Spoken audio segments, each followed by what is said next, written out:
674 étudiants ont été enregistrés pour subir une formation en intelligence artificielle à l'université Denis Sassou Nguesso de Kintele pour le compte de l'année académique 2023-2024. Un engouement qui est en rapport avec les exigences du millénaire. Le ministre Léon Justy Bombo, déroulant son allocution de circonstance, a qualifié cette année académique de rentrée prometteuse. Notre centre aspire à être le creuset où les esprits les plus brillants se rencontrent pour repousser les frontières de l'intelligence artificielle. À travers des programmes de formation de calibre mondial, nous nous engageons à façonner la prochaine génération de leaders et de cadres dans ce domaine dynamique.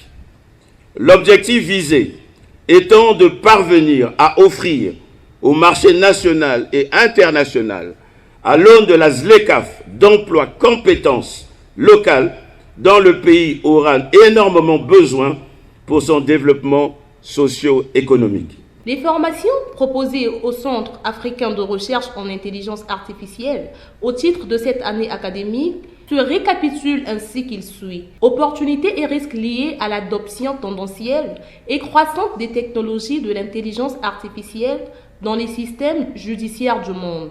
Impact de l'intelligence artificielle dans le service public de la justice, problématique des droits de l'homme, l'éthique de l'intelligence artificielle et la gouvernance. Sur le nombre d'étudiants, il en ressort que 160 magistrats des juridictions du Congo suivent depuis le 3 octobre dernier les cours en ligne. Par ailleurs, 80 autres magistrats sont inscrits pour une formation en présentiel en intelligence artificielle.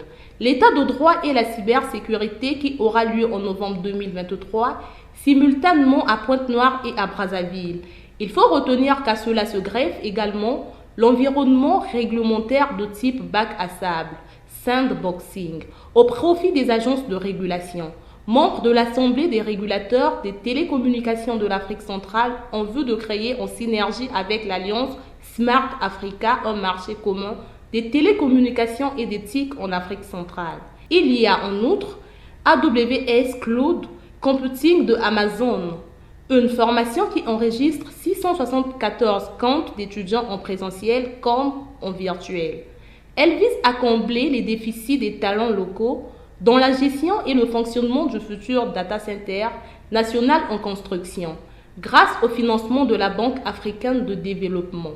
Le CARIA, qui aspire à être le creuset où les esprits les plus brillants se rencontrent pour repousser les frontières de l'intelligence artificielle, vise à travers des programmes de formation de calibre mondial à façonner la prochaine génération de leaders et des cadres dans ce domaine dynamique.